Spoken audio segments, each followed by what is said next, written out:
அன்றைக்கு சீசர்கள் இயேசுவிடத்திலே வந்து பஸ்காவை புசிப்பதற்கு எங்கே அதை ஆயத்தம் பண்ண சித்தமாய் இருக்கிறீர் என்று கேட்டார்கள். அதற்கு இயேசு சொன்னார், நகரத்துக்குள்ளே போங்க, ஒரு மனுஷன் தண்ணீர் குடம் சுமந்து கொண்டு வருவான். பெண்கள் தான் அதிகமாய் தண்ணீர் குடம் சுமந்து கொண்டு வருவார்கள்.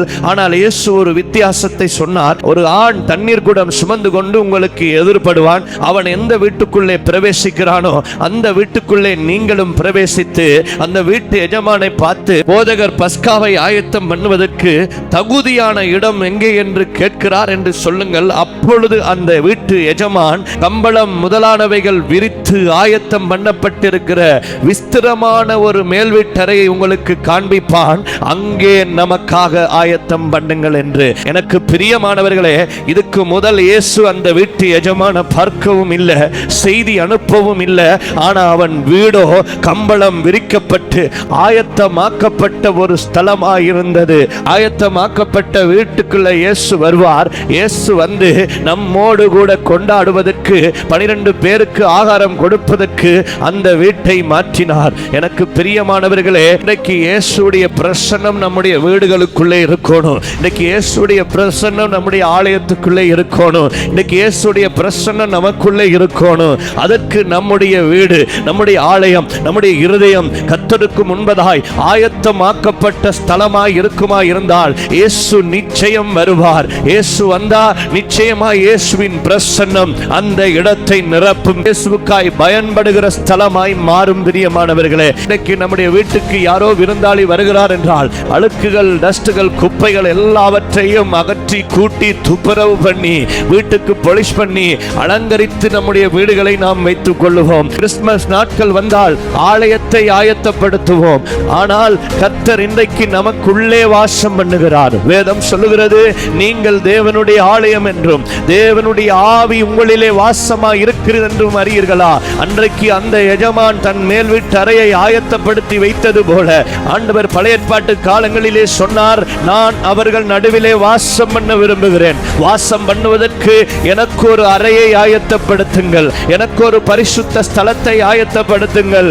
அப்பப்ப வந்துட்டு போற அனுபவம் அல்ல, எப்பயாவது கர்த்தர் நம்மோடு கூட பேசுகிற அனுபவம் அல்ல.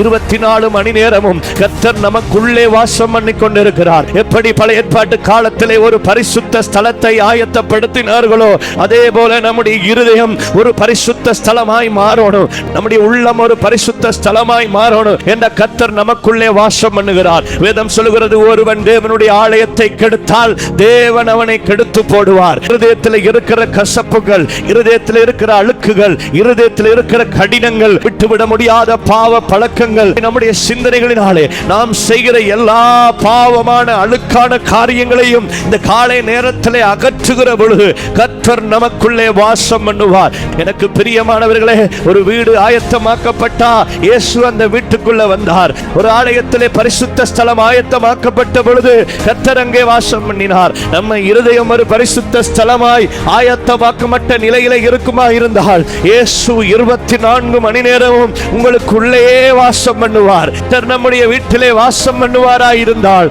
கர்த்தர் நம் வீட்டை ஆசீர்வதிப்பார். இன்னைக்கு அந்த மனுஷனுடைய வீட்டுக்குள்ளே இயேசு பிரவேசித்தார். அந்த வீடு இயேசுவுக்காய் பயன்பட்டது.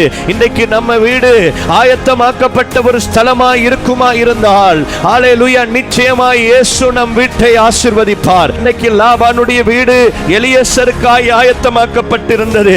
எலியேசர் போவதற்கு முன்பதாகவே எலியேசருக்காய் லாபானுடைய வீடு ஆயத்தமாக்கப்பட்டிருந்தது. லாபான் சொல்லுகிறார், உமக்கு வீடும் ஒட்டகங்களுக்கு இடமும் ஆயத்தம் பண்ணி இருக்கிறேன் என்று.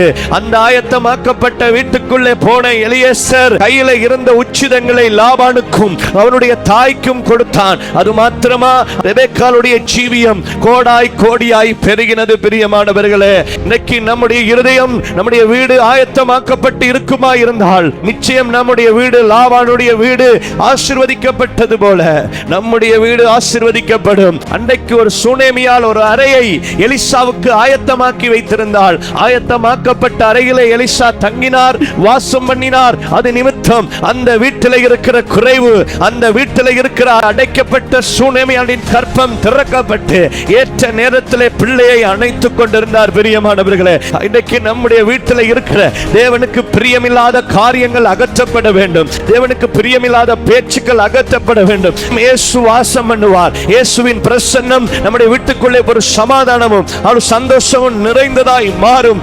அப்பொழுது நிச்சயமாய் நம்முடைய வீடு ஆசீர்வதிக்கப்பட்டதாய் மாறும். அதான் தாவீது சொல்கிறார், உம்முடைய ஆசீர்வாதத்தினாலே உமது அடியனுடைய வீடு என்றென்றைக்கும் நிலைத்திருக்கட்டும் என்று. ஒன்று, ஆயத்தமாக்கப்பட்டவர்களாய் இருப்போமா இருந்தால் தேவனுடைய ஆசீர்வாதம் நம்முடைய வீட்டிலே இருக்கும். ரெண்டு, ஆயத்தமாக்கப்பட்ட இடத்திலே தேவ வல்லமை வெளிப்படும். அன்றைக்கு பாகாலுடைய தீர்க்கதரிசிகள் பாகாலை நோக்கி கூப்பிட்ட பொழுது மறு உத்தரவு கொடுப்பார் இல்லாத நேரத்திலே, அந்தி பலி செலுத்துகிற நேரத்திலே எலியா வந்து தகர்க்கப்பட்ட பலிபடத்தை செப்பனிட்டான். ஆயத்த வேலைகளை செய்தான். 12 கற்களை அடுக்கினான், வாய்க்கால்களை உண்டாக்கினான், விறகுகளை அடுக்கினான், காளைகளை சந்து சந்தாய் துண்டித்தான், 12 குடம் தண்ணீர் ஊற்றினான். எனக்கு பிரியமானவர்களே, இனி இறங்க தாமதிக்கல. ஆனா எலியா செய்த வேலை அதிகம். அநேக ஆயத்தங்களை செய்ய ஆரம்பித்தான். ஆயத்தமாக்கப்பட்ட பலிபீடத்திலே கர்த்தருடைய அக்கினி பரத்திலிருந்து இறங்கி வந்து காளைகளையும் வாய்க்கால்களையும் நக்கி போட்டது. ஆயத்த நிலையிலே நிற்போமா இருந்தால் கர்த்தருக்கு முன்பதாய் நிச்சயம் தேவனுடைய வல்லமை நம்மை தொடும். தேவனுடைய அபிஷேகம் அக்கினி நம்மை தொடும். பிரியமானவர்களே, பெந்தேகோஸ்தே நாளுக்கு முன்பதாய் பாருங்க, ஒரு யூதாஸ் இழுப்புண்டு போயிருக்கலாம். 12 ஒன்று சிதைக்கப்பட்டு போயிருக்கலாம். எலியா 12 கற்களை ஒருங்கமைத்தது போல 12வதாய் மத்தியா என்கிற ஒரு சீசனை சேர்த்துக் கொண்டு 10 நாட்கள் ஆயத்த நிலையிலே காத்திருந்தார்கள். 10வது நாளிலே தேவ வல்லமை பெந்தேகோஸ்தே நாளிலே இறங்க ஆரம்பித்தது. கர்த்தருடைய அபிஷேகம் வெளிப்பட ஆரம்பித்தது. சபை உருவாக்கப்பட ஆரம்பித்தது. ஆயத்தமாக்கப்பட்ட ஸ்தலத்துக்குள்ளே, ஆயத்தமாக்கப்பட்ட மனுஷனுக்குள்ளே, ஆயத்தமாக்கப்பட்ட இடத்திலே இயேசு வருவார். அவருடைய வல்லமையும் அபிஷேகமும் அவர்களை தொடும். அன்றைக்கு ஒரு கொர்நேலியு வீடு பேதுருவுக்காய் ஆயத்தமாக்கப்பட்டு இருந்தது. ஆயத்தமாக்கப்பட்ட கொர்நேலியு வீட்டில் பேதுரு வந்து ஒரு எழுப்புதல் கூட்டம் நடத்தல.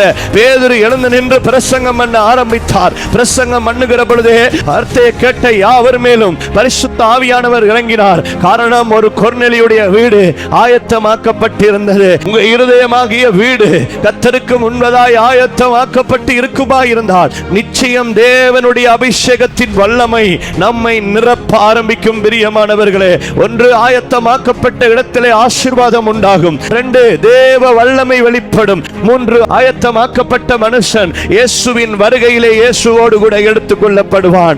5, புத்தி இல்லாத கன்னிகைகளுக்கு மணவாளன் வருகிற பொழுது மணவாளனோடு கூட போகிறதற்கு ஆயத்தம் இருக்கல. ஆனா புத்தி உள்ள கன்னிகைகளோ மணவாளன் வருகிற நேரத்தில் எண்ணெயோடு கூட எரிந்து கொண்டிருக்கிற விளக்கோடு கூட ஆயத்தமாய் நின்றார்கள். மணவாளனோடு கூட பிரவேசித்தார்கள். 10 தாளந்தை வாங்கினவன் 10 சம்பாதித்து எஜமான் வருகிற பொழுது ஆயத்தமாய் இருந்தான். 2 தாளந்தை வாங்கினவன் மீண்டும் 2 சம்பாதித்து எஜமான் வருகிற பொழுது ஆயத்தமாய் இருந்தான். 1 தாளந்தை வாங்கினவன் புதைத்து வைத்து எஜமான் வருகிற நேரத்தில் ஆயத்தம் இல்லாதவனாய் இருந்தான். ஆயத்தம் இல்லாத எந்த மனுஷனும் தேவனுடைய ராஜ்யத்துக்குள்ளே பிரவேசிக்க முடியாது.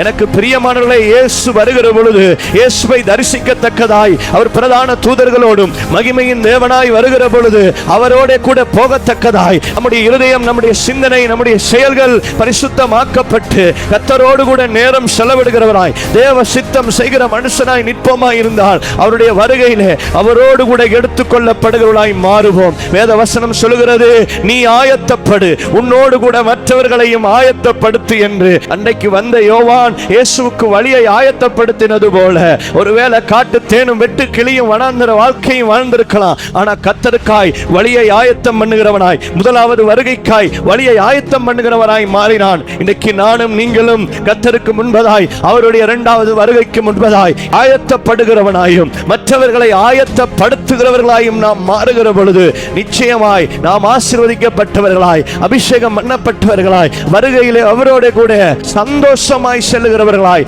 நானும் நீங்களும் மாறுவோம். பிரியமானவர்களே, இன்னைக்கு நம்முடைய ஆலயம் கர்த்தருக்கு முன்பதாய் ஆயத்தமாக்கப்பட்டு எல்லாம் ஒழுங்கும் கிரமமாய் நடக்கட்டும். நம்முடைய வீடு கர்த்தருக்கு முன்பதாய் ஆயத்தமாய் இருக்கட்டும். நம்முடைய உள்ளம், நம்முடைய இருதயம் கர்த்தர் வாசம் பண்ணுகிற ஆலயம் இன்றைக்கு கர்த்தருக்கு முன்பதாய் ஆயத்தமாக்கப்பட்டு இருக்கட்டும். நிச்சயம் கர்த்தர் ஆயத்தமாக்கப்பட்ட ஸ்தலத்துக்குள்ளே கர்த்தர் பெரிய காரியங்களை செய்வார்.